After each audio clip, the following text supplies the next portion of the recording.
Divorced men. What happened when she realized you're married to a billionaire's daughter? Story 1.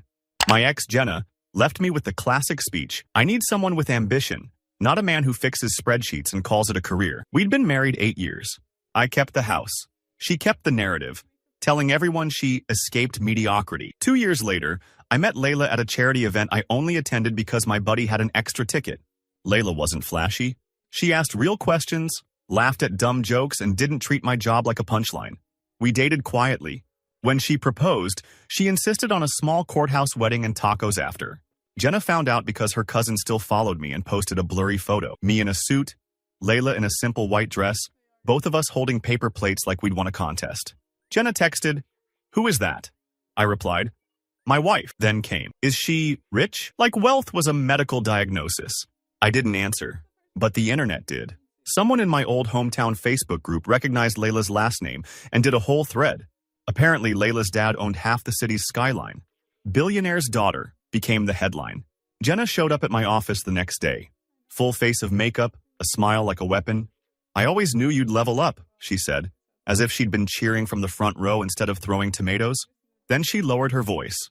"You know, we could be friends again." I stared at her. "You called me a practice husband at brunch." Her smile twitched. "I didn't mean it like that." Layla heard about the surprise visit because my receptionist adored gossip and my wife is friends with half the building. That night, Layla didn't get angry. She got calm. "Invite her to dinner," she said. So we did. Jenna arrived dressed like she was attending an awards show. She tried to flirt with me at the table, touching my wrist, laughing too loud. Layla watched quietly, then slid a folder across to Jenna. "What's this?" Jenna asked. Layla smiled. "A donation receipt. My father's foundation just paid off the medical debt for your sister's kid. You posted about it last year." I remembered. Jenna's face fell. She looked at me like she'd been punched. Layla added politely, "You don't have to like me, but you won't use him as a lottery ticket. Eat your dessert." Jenna left without touching the cheesecake. The next morning, she posted a long rant about fake humble rich people and how I betrayed the past. I didn't respond. I just went home to my wife, who made coffee in a billionaire's kitchen like it was the most normal thing in the world. Story 2. My ex-wife, Tara, divorced me because I couldn't give her the life she deserved. She meant vacations, designer bags, and a house that looked like a Pinterest board. I meant stability, a retirement plan, and not dying of stress at 35. After the divorce, I started a small logistics company. Nothing glamorous, just trucks, contracts, and long nights. It grew. I stayed quiet. Tara stayed loud, telling everyone I was still the same broke guy. Then I met Mina during a delayed flight. She was reading a book, no jewelry screaming money, and she helped an old man get his bag out of the overhead bin. We started talking and it felt easy. 6 months later, she told me the truth while we were eating noodles from a takeout box. "My dad is well known," she said carefully. I laughed. "Like local politician well known?" She showed me an article. Billionaire. Global. The kind of money that makes the news when it shifts. I almost broke up with her, not because of greed, because I didn't want to be someone's headline. Mina looked me dead in the eyes and said, "If you leave, it's because you think you're not enough. And I'm tired of men running." We married quietly. No press. No palace. Just us. Tara found out at a mutual friend's engagement party. She walked in, saw Mina's face, and froze. Mina had been in the background of a few business magazine photos. Not a celebrity, but close enough. Tara cornered me near the bar. "You married her?" Her voice cracked like a glass. "Yes." Tara's eyes darted around the room, calculating. "So you're set for life?" I shrugged. "I was set for life before. I just didn't spend it on proving things." She laughed like I'd told a joke, then got serious. "We should talk about us." I almost choked on my drink. "There is no us." That's when Tara did the dumbest thing. She marched over to Mina and introduced herself, dripping fake sweetness. "I'm Tara, his ex. I'm so happy he found, well, you." Mina smiled politely. "I know who you are." Tara leaned in. "So, what do you do? Besides being rich?" Mina's smile didn't move. "I run the scholarship program that funded his first warehouse expansion." Tara blinked. "What?" Mina turned to me. "You didn't tell her?" "I liked his business plan. I invested before we ever dated." Tara's face went pale. She looked back at me, realizing the life she thought I couldn't provide was something I built, with my own hands, while she was busy performing superiority. She tried to recover. "Wow, so you still needed help." Mina tilted her head.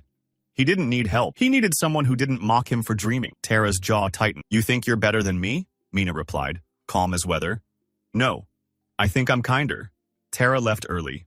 2 weeks later, she started posting inspirational quotes about outgrowing toxic people, as if I was the toxin.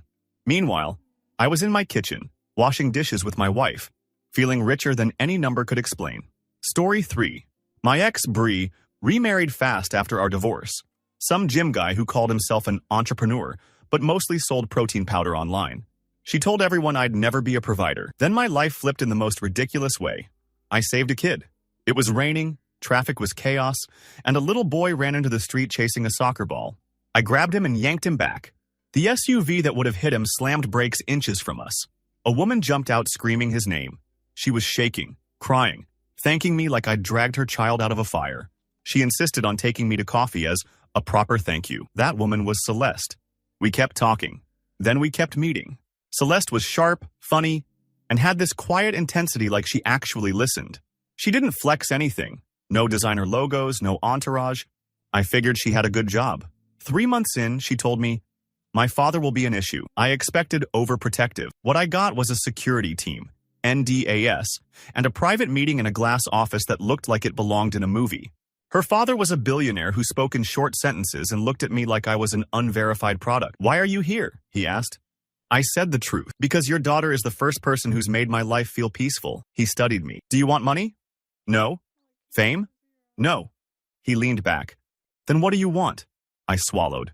To keep showing up for her. That's it. He stared so long I thought he'd call the guards. Then he said, good, because if you hurt her, you'll disappear. Celeste laughed later and called it his love language. We got married privately. I didn't post. Celeste didn't post. But news finds what it wants. Bree found out when her gym entrepreneur husband tried to pitch a business opportunity to a venture capital guy at a party. The VC laughed and said, you know who actually married into money? Bree's ex. Apparently, my name had become a fun fact. Bree called me at midnight. So it's true, she hissed. You're married to a billionaire's daughter? Yep, silence. Then, you lied to me all those years. You could have been rich. I laughed. Actually laughed. Bree, I met her after the divorce. I didn't have a secret billionaire coupon. She started crying. Not sad crying. Furious crying. It's not fair. Then she did what she always did when life didn't obey her. She blamed me. You always get lucky. You always... I cut her off. I got lucky once. You got cruel every day. Next morning, Bree showed up at my door. I opened it to find her in leggings, mascara perfect, holding cookies like a sitcom apology. Celeste stepped beside me, wearing my hoodie, hair messy, looking like she'd just woken up from real happiness. Bree's eyes flicked over Celeste and widened. Oh my God, it's really you. Celeste smiled gently. Hi, you must be Bree. Bree forced a laugh. Wow, you're so normal, Celeste replied. So is he. That's why I love him. Bree's face hardened. I just wanted to say I'm sorry. Maybe we can all be friends? Celeste's smile stayed polite. No. One word. Soft. Final. Bree stood there like someone had unplugged her. I closed the door and heard her heels storm down the stairs. Celeste looked at me and said, cookies smell good though. And we ate them anyway. Story 4. The moment my ex-wife Holly saw the wedding ring, she didn't ask if I got married. She asked, how much is she worth? That's who Holly was. She treated people like upgrades. We divorced after she drained our savings on investment courses and blamed me when they turned out to be scams. After the divorce, I focused on my daughter, my job, and therapy. I wasn't looking for love. Love found me in the least romantic place, a hospital cafeteria. I was there for my daughter's checkup. A woman at the next table noticed my kid's dinosaur sticker and offered her a tiny toy from her purse. My daughter lit up. The woman smiled at me and said, I keep them for nervous kids. That woman was Nora. Nora didn't flirt. She just helped. We kept running into each other at the hospital, her volunteering, me parenting. We started grabbing coffee afterward. She was the kind of person who made the world quieter. 6 months later, Nora told me her father wanted to meet. She said it like she was asking me to meet a strict teacher. Her father arrived with 2 assistants, a bodyguard, and a handshake that felt like a contract. I recognized him from the news. Billionaire. The kind who buys companies like groceries. He sat, stared at me, then looked at my daughter. She's yours? Yes. He nodded once. Good. I'm tired of men who run from responsibility. We married a month later. Simple ceremony. My daughter held the rings and dropped them twice, which made everyone laugh. Nora cried. I cried. It felt real. Holly found out because my daughter came home excited and told her, Nora is my bonus mom and she makes pancakes like clouds. Holly called me screaming. You married money? After telling me we had to budget, I stayed calm. Holly, you left. Remember? She changed tactics fast. Okay.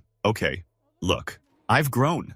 I'm different. Maybe we could talk about co-parenting in a better way. Translation, she wanted access.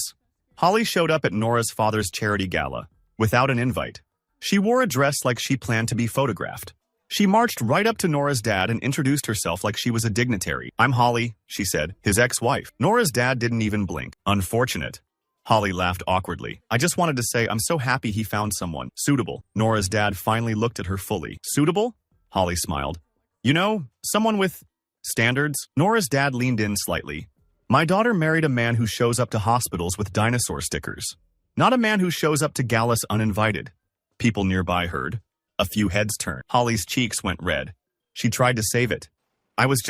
He cut her off.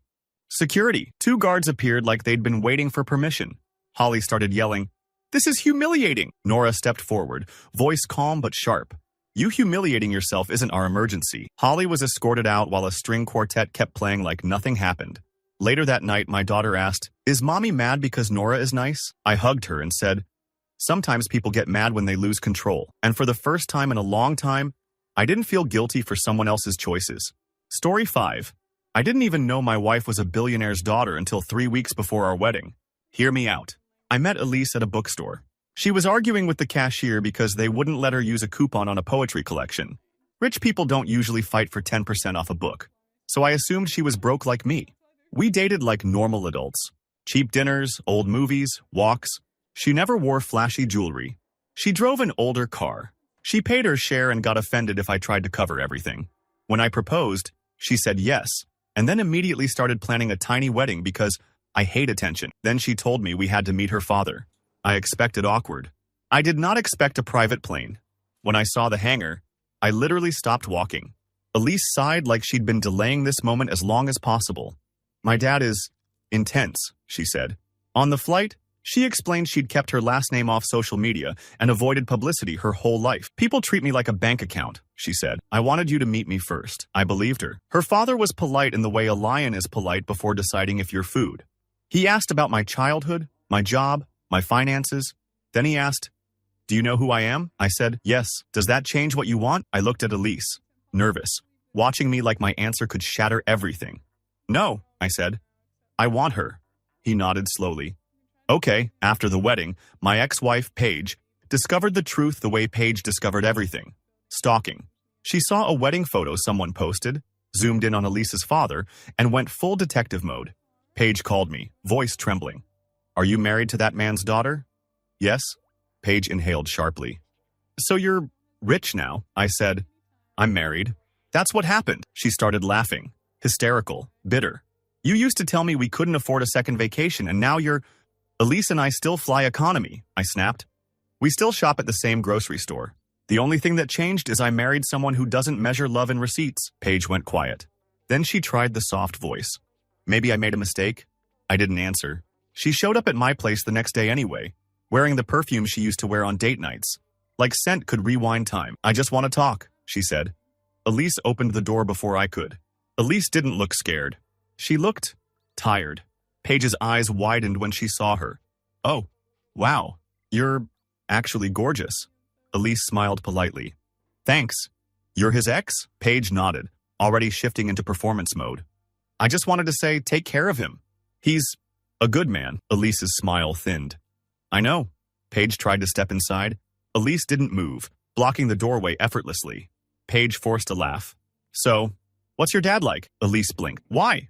Paige's face flushed. I'm just curious. Elise leaned slightly closer, voice soft but deadly. Curiosity is harmless. Motive isn't. Paige froze. For the first time, she looked exactly like what she was, someone who realized the door to my life was locked, and the key was never hers. She left without saying goodbye. Elise turned back into the house and said, Do you want coffee? I said yes, and we sat on the couch, ordinary and peaceful. while somewhere out there my ex was learning that wealth doesn't rewrite history. Story 6. My ex, Alina, left with that polished cruelty people use when they want to feel righteous. You're a good man, but you're not a big life man. Translation. I didn't buy the right restaurants, the right vacations, the right bragging rights. 2 years later, I met Sienna in a line at the DMV. She made a joke about the number system being a social experiment, and I laughed so hard the board clerk glared at us. We got coffee, then another. Then she started showing up in my life like peace was her hobby. When she told me her dad was wealthy, I assumed successful. She didn't say millionaire. She said, carefully, billionaire, like she was apologizing for a fact. I didn't propose for months after that.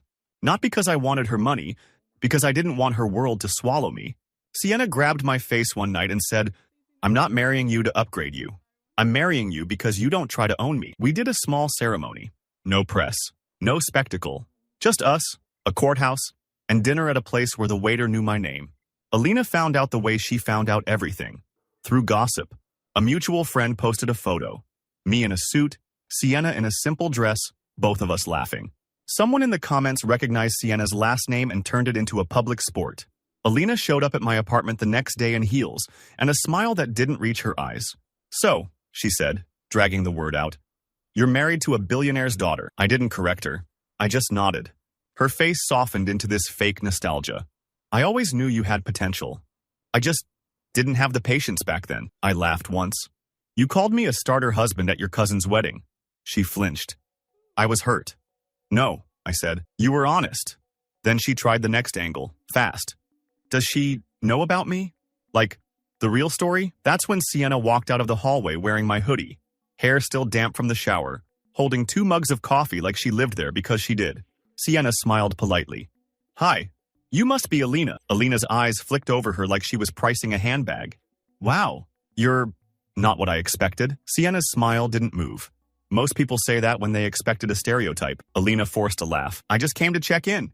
Make sure he's okay. Sienna handed me a mug and said calmly, he's more than okay. He's finally with someone who doesn't confuse love with status. Alina's mouth opened, then closed. You could see her brain sprinting for control. She turned to me, voice suddenly sweet. Maybe we should catch up sometime. For closure. I set my mug down. We have closure. You left for big life, now I have a big heart. It's different. Alina's eyes watered. Not with sadness, with rage. She walked out and slammed the door so hard my hallway picture tilted. Sienna straightened it, kissed my cheek and said, your ex is loud. I exhaled. Yeah. And you? She whispered, you're home. Story 7. My ex-wife Denise always wanted a power couple. The problem was she only liked power when it came from other people. When I got laid off during a company restructure, she didn't comfort me. She updated her dating apps. The divorce was ugly, but not surprising.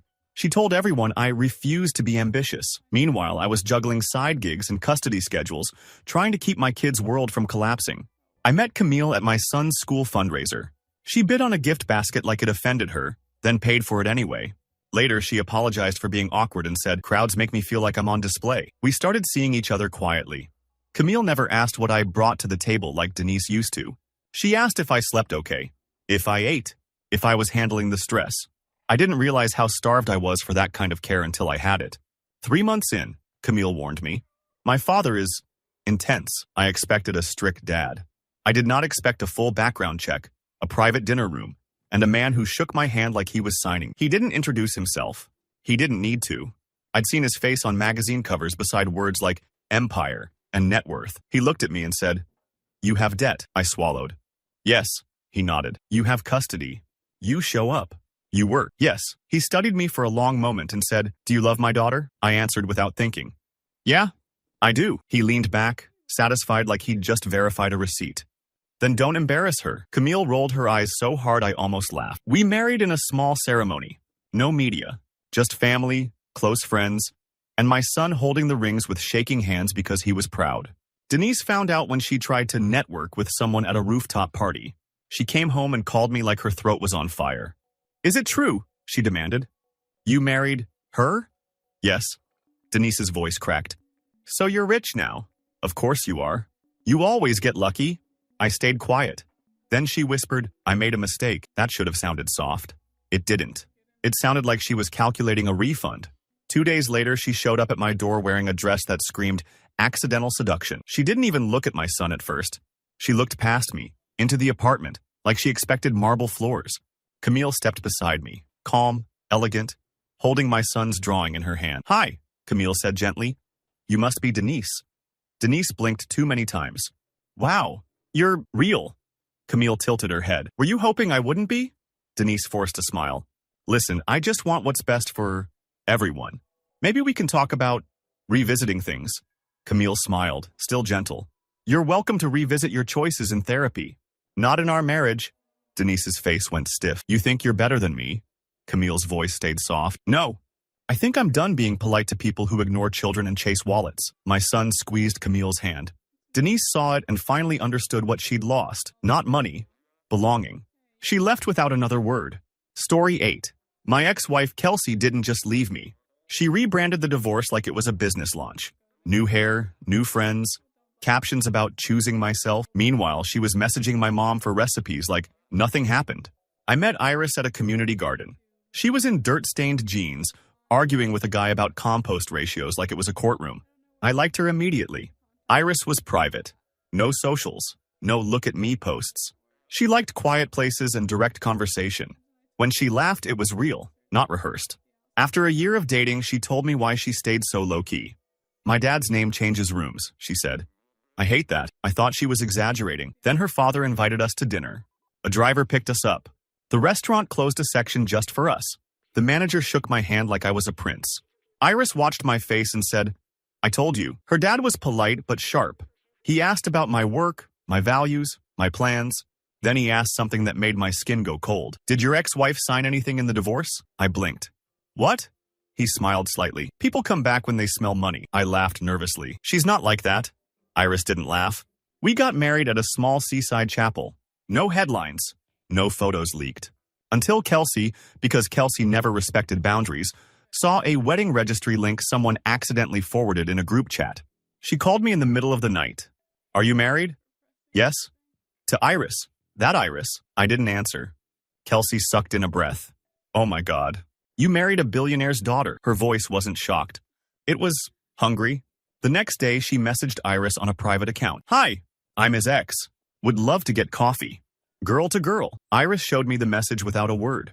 Then she replied with one sentence. "We can do coffee after you apologize for telling everyone he never mattered." Kelsey didn't apologize. She doubled down. She sent another message. "Don't act like you're better than me because you were born lucky." Iris didn't respond. Kelsey tried the public route. She posted a long story about men who marry for money and tagged me like she wanted a fight. I didn't bite. Then, a week later, she showed up at a fundraiser Iris volunteered for. Uninvited, of course. She walked right up to Iris with that confident smile she used when she wanted to win. "I just wanted to meet the woman who replaced me," Kelsey said. Iris looked at her and said calmly, "Replaced you? You left." People around them went silent. Kelsey's smile twitched. Kelsey leaned in. "So, what does your dad do?" Iris didn't even blink. "He teaches me how to spot parasites." It wasn't loud. It didn't need to be. The air changed. Kelsey stepped back like she'd been slapped. Later that night, Iris and I went home, made grilled cheese, and laughed at the absurdity. Money didn't protect me from my past, but it sure exposed it. Story 9. My ex, Madison, dumped me for a guy with a sports car and a blue checkmark. She left a note on the kitchen counter that said, "I deserve more than average." I took the note to therapy. A year later, I met Harper at a dog adoption event. She was carrying a bulldog like it was a baby and whispering, "Please don't bite me, I'm fragile." She wasn't fragile. She was fearless. She just didn't need to advertise it. We dated long enough that I forgot what drama felt like. Harper didn't weaponize feelings. She didn't threaten. She didn't test me. She just showed up. When Harper told me she was a billionaire's daughter, it wasn't a brag. It was a warning. "I don't want you to get targeted," she said.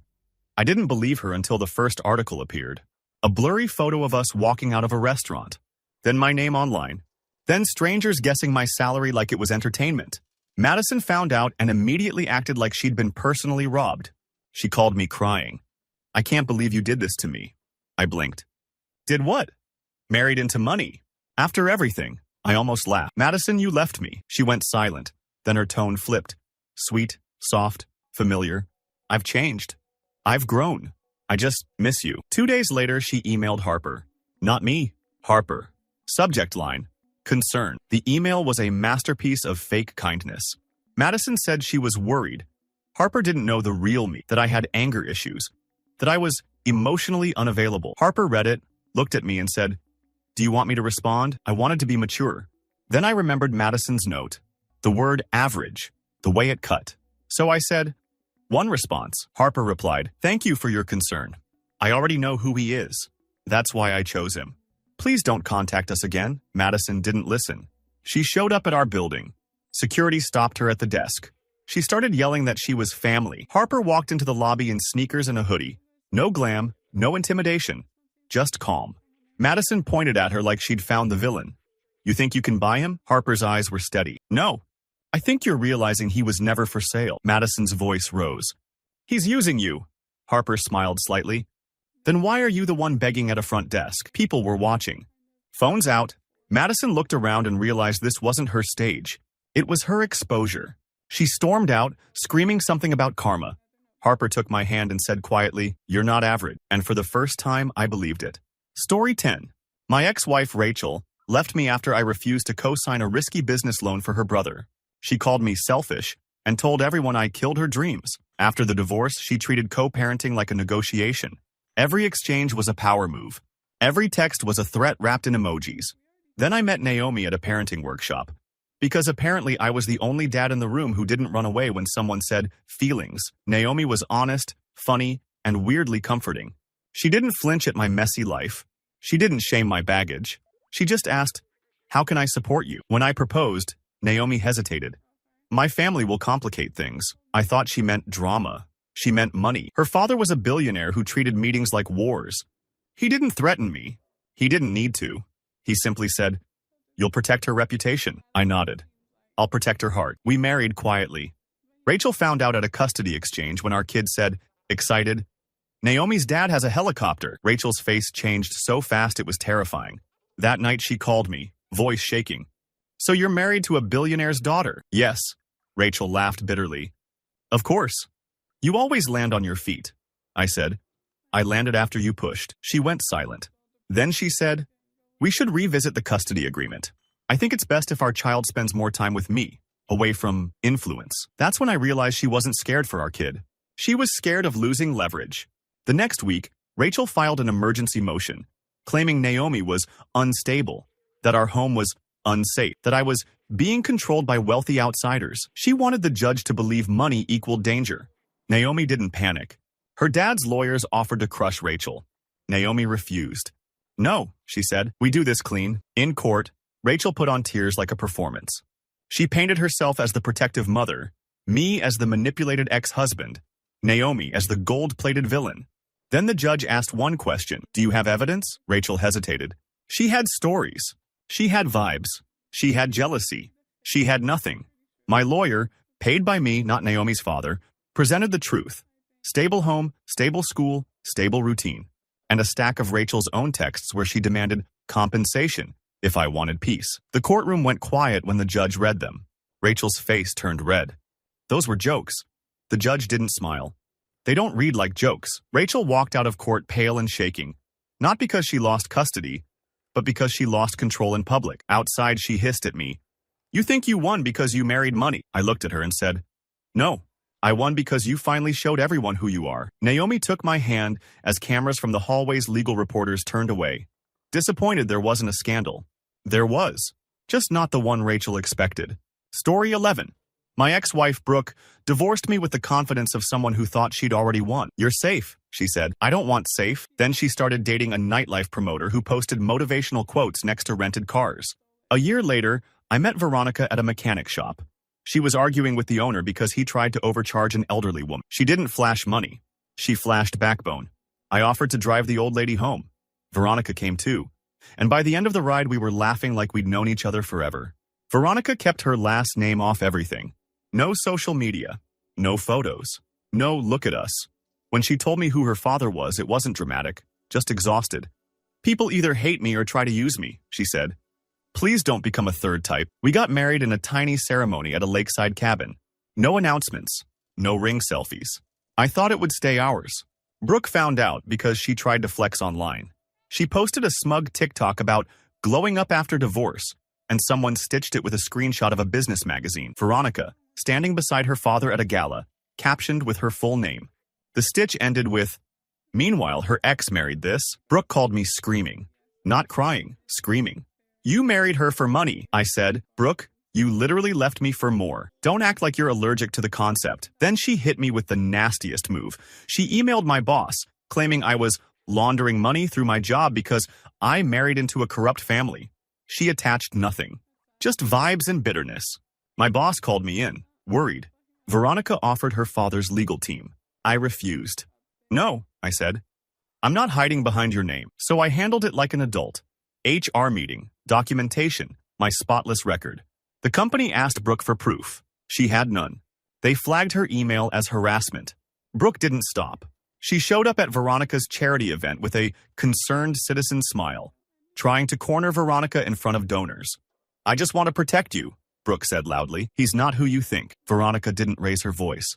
She just said, "You're the one who left him.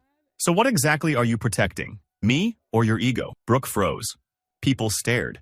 Someone whispered, "That's the ex?" Like it was a celebrity sighting. Brooke walked out shaking, and later posted that Veronica was a mean rich girl. Comment section didn't buy it. For once, Brooke wasn't the narrator. She was the villain in someone else's story. Story 12. My ex Vanessa used to call me a future downgrade. That was her favorite insult whenever she wanted to win an argument. I would never be wanted, never be chosen, never be someone's first option. After the divorce, I stayed off the grid. New apartment, new job, fewer people who knew my history. Then I met Amara on a volunteer shift at an animal shelter. She wore old sneakers and had cat hair on her hoodie. She didn't flirt. She just worked like it mattered. We dated quietly for a year. Amara's wealth looked like normal life. She insisted on paying for her own coffee and got mad if I tried to open every door like it was 1950. When she told me her father was a billionaire, I didn't believe her until I saw the security detail parked outside her mom's house for Thanksgiving. We got engaged. No ring posts. No announcements. I wanted the marriage to be about us, not about her last name. Vanessa found out because she tried to get back into my life through my sister. She messaged her. "Is he dating anyone?" Just curious. My sister, tired of Vanessa's nonsense, replied with a single photo. Me and Amara at a family dinner. Vanessa zoomed in, did her research, and spiraled. She sent me a voice note. I knew it. "You always needed someone to rescue you." I didn't answer. So Vanessa tried a new strategy. She contacted Amara directly. Not to congratulate, no, to warn. She sent a long message claiming I was controlling, that I isolated her during our marriage, that I couldn't handle strong women. It was so detailed it almost sounded believable. Amara showed me the message and said, "Did you do any of this?" I said, "No, but I did stay too long with someone who enjoyed humiliating me." Amara nodded. Then she replied to Vanessa with one sentence. "If you were so afraid of him, why are you chasing him now that he's married?" Vanessa lost it. She posted a rant online about gold diggers pretending to be humble. She didn't name Amara, but she didn't have to. People connected dots. Someone found Vanessa's own old posts mocking me as average and reposted them in the comments. Then the real humiliation hit. Amara's father didn't say a word publicly. He didn't threaten. He simply donated a massive grant to the women's shelter Vanessa claimed to support, under my name, because I volunteered there. Vanessa messaged me at 2 a.m. "So now you're buying reputation," I replied. "No. I'm building one. You should try it." She blocked me. And for the first time, that felt like a gift. Story 13. My ex-wife, Tara, was obsessed with winning the divorce. She didn't just want to leave. She wanted me to look defeated. She kept the wedding photos on her wall for months after we split, like trophies. I met June at a book club that was mostly retirees, and one overly confident guy who always misquoted philosophers. June was the only one who laughed when I called him out. She was smart, sarcastic, and allergic to drama. June never talked about her family. She said her dad was complicated. I assumed that meant emotionally. I didn't realize it meant financially until I met him, and he casually offered to buy the restaurant we were eating in because the lighting was off. Billionaire. Not rich, not comfortable, billionaire. We got married quietly. I didn't change my lifestyle much. I still drove my old car. I still packed lunches. The biggest difference was June's calm, like she'd never had to prove herself. Tara found out in the most embarrassing way possible. She tried to flirt with a guy at a high-end hotel bar and bragged about being almost part of a powerful family once. The guy laughed and said, "Powerful? Your ex just married June. That family makes this hotel look like a motel. Tara called me immediately, sweet as syrup. Hi. Wow, it's been forever. I said, Tara, what do you want? She sighed dramatically.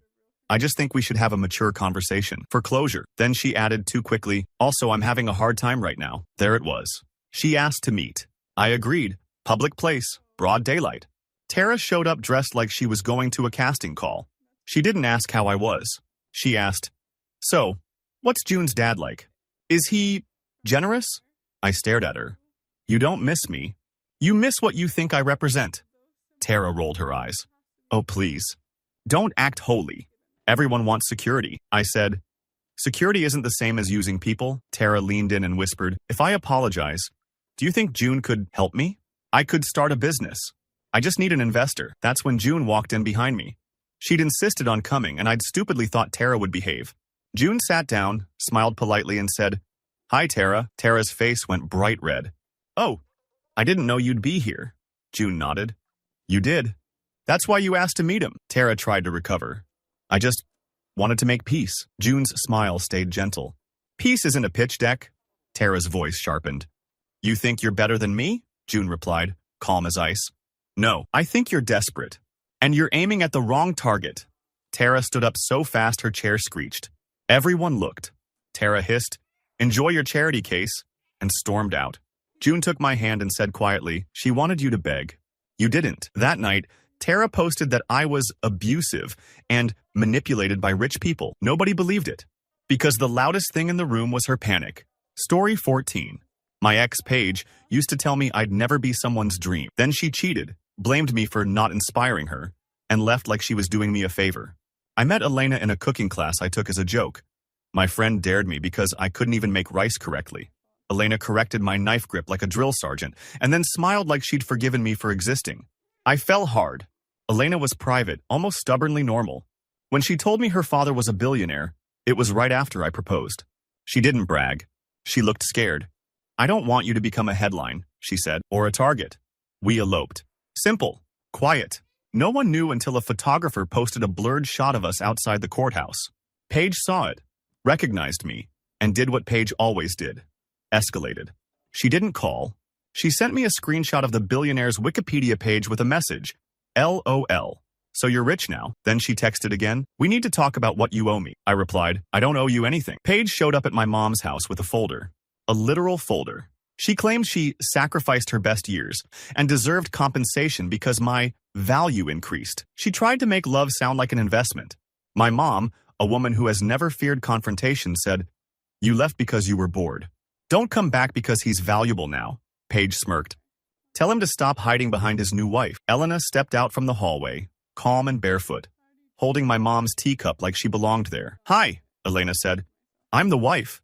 Paige's eyes widened. Wow, you're real, Elena nodded. Unfortunately for you, Paige snapped. Listen, I'm just trying to be fair. Elena held up the folder and asked politely, Is this extortion or a fan letter? Paige sputtered. Excuse me? Elena smiled. You're demanding money for leaving him. That's not fair. That's embarrassing. Paige's face twisted. You think you're untouchable because your daddy is rich. Elena's voice stayed soft. I'm untouchable because your argument is stupid. Paige stormed out, but she wasn't done. She posted a public thread accusing me of marrying for money. Elena didn't respond. She simply posted a photo of our wedding rings on a flower-covered counter with the caption, He married for peace. The comments destroyed Paige. People love a villain until the villain reminds them of themselves. Story 15. My ex-wife Lauren had one rule. Everything had to look impressive. If it didn't photograph well, it didn't count.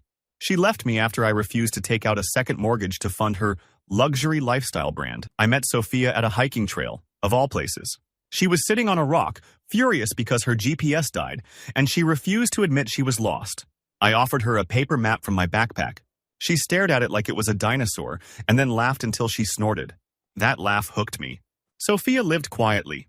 No designer labels, no bragging, no flashy car. Just a steady job and a private life. I didn't learn who her father was until a stranger recognized her at a cafe and whispered, That's his daughter, like it was a rumor. When Sophia confirmed it, I asked why she hid it. She said, Because I want someone who loves me when I'm just me. We got married in a tiny ceremony in the mountains. Just close friends, wind, and vows that didn't feel like a performance. Lauren found out because she tried to crash my life through my LinkedIn. She saw a congratulatory comment from someone with Sophia's last name and clicked the profile like it was a lottery ticket. 10 minutes later, she called me, breathless. "Are you married to a billionaire's daughter?" she demanded. "Yes." Lauren laughed. "Hi, shaky. So you could be rich." "You just didn't want to be rich with me," I said. "Lauren, you didn't want me. You wanted an image." Then she went quiet, and her voice softened into a trap. "Okay, I'll be honest. I need help." She didn't mean emotional help. She meant money. She asked for a loan to save her brand.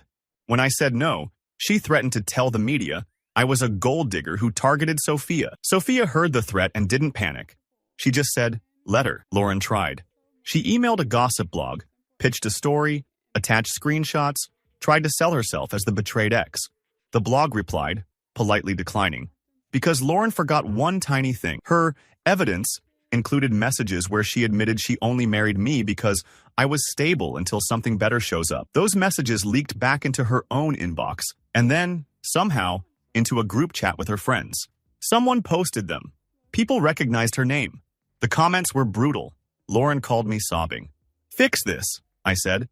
"You tried to destroy my marriage for cash. Fix it yourself." That night, Sophia and I sat on our balcony eating cheap takeout, watching snow fall like static. She leaned her head on my shoulder and said, "Your ex thought money is power." I kissed her forehead. And she still lost, because the loudest karma isn't a courtroom. It's being seen clearly. Story 16. My ex-wife, Marissa, didn't just leave. She upgraded. That's the word she used. She posted a photo the day our divorce finalized. New guy, new car, caption, leveling up. Meanwhile, I was eating ramen in an empty apartment wondering how a decade turned into a meme. I met Priya at a grief support group. Not romantic, not cute, real life. She was there because her mom had passed. I was there because my divorce felt like a funeral nobody attended. Priya didn't flirt. She just listened in a way that made me feel seen without being judged. We dated quietly. She dressed simple, avoided attention, and once told me, "If you ever feel like you need to perform for me, I'll leave." That hit me harder than any insult Marissa ever threw. When Priya finally told me who her father was, it wasn't a reveal. It was a confession. "He's a billionaire," she said, eyes down, "and he thinks love is a contract." I expected a power trip. Instead, her dad invited me to his office and asked one question. "What do you want from my daughter?" I said, "A life where she doesn't have to prove she deserves it." He stared, then nodded once. "Good answer." Bad world. We married small. No press. No show. Just a rooftop ceremony with 10 people and a playlist we made ourselves. Marissa found out through pure desperation. She tried to refinance a loan and her banker casually said, "Your ex is connected now." Then he named Priya's last name. Marissa called me like her pride was on fire. "So you married into money?" I said. "I married into calm." She laughed bitterly. "You're so fake humble. You always wanted to be someone." "No," I said. "I wanted someone who didn't treat me like an accessory." She went quiet, then whispered, "I messed up." I didn't respond. So she did what she always did. She escalated. She showed up at Priya's father's charity gala pretending she had an invite. Security stopped her. She started yelling my name like it was a summon spell. Priya walked over in a simple black dress. No jewelry, no flex. Marissa's face lit up like she'd found the person she needed to charm. "Hi," Marissa said, voice sugary. "I'm his ex. I just wanted to apologize." Priya smiled gently. "For what part? The upgrade caption or the years of insults?" Marissa's smile cracked. "I was hurt." Priya tilted her head. "You weren't hurt. You were bored." People nearby pretended not to listen. They were listening. Marissa's cheeks burned. She snapped, "You think you're better than me because your daddy's rich?" Priya's voice stayed soft. "No. I think you're embarrassing because you came here looking for a door that closed when you walked out." Security escorted Marissa out while she screamed that I'd betrayed her. Priya took my hand and whispered, "You didn't betray her. You escaped." Story 17. My ex-wife, Chelsea, used to say I was too normal to be memorable. She said it smiling, like it was playful. It wasn't. It was training, teaching me to shrink so she could feel taller. After the divorce, I stayed normal on purpose. Gym, work, therapy, my kid on weekends. Peace felt like a rebellion. I met Nadine at a used car lot. She was negotiating like a shark, then turned and asked me if the salesman was lying. I said yes. She laughed and said, "Finally, an honest man in this place." We grabbed coffee, then dinner, then slow Sundays. Nadine wasn't flashy. She hated attention. She hated loud rooms. She loved quiet truth. When she told me her father was a billionaire, I didn't believe her. She showed me a photo from a magazine. Her dad cutting a ribbon, Nadine in the background looking miserable. I ran away from that world, she said. Please don't drag me back. So we didn't. We got married at a small chapel with my best friend as witness and a cheap cake that tasted like childhood. Chelsea found out because she was stalking my Venmo. No joke. She saw a payment labeled wedding flowers and lost her mind. She dug, found Nadine's last name, and suddenly my phone was exploding. She sent a text. You really married her for money? Pathetic. I replied, we paid for the flowers ourselves. Chelsea drove to my place anyway, furious. She stood in the parking lot in sunglasses like a celebrity, then hissed, so what now? You think you're above me? I said, Chelsea, I'm married. Go home. She laughed. You can't just erase me. That's when Nadine walked down the stairs holding groceries, wearing sweatpants, hair messy, smiling like she had nothing to prove. Chelsea's eyes narrowed. Wow, so you're the billionaire's daughter. Nadine didn't deny it. And you're the ex who keeps showing up. Chelsea stepped closer. Listen, I know I hurt him, but he hurt me too. We both... Nadine cut her off, still calm. No, you hurt him. And now you're hurt that he healed. Chelsea's face twisted. You think you can keep him? Nadine smiled slightly. I don't keep him. He stays. Chelsea opened her mouth, then shut it. Because there's nothing to say when someone doesn't play your game. She left in silence. Later, she posted a long rant about gold diggers. The comments weren't kind. Someone wrote, Girl, if he was a gold digger, why didn't he dig while he was married to you? Chelsea deleted it within an hour.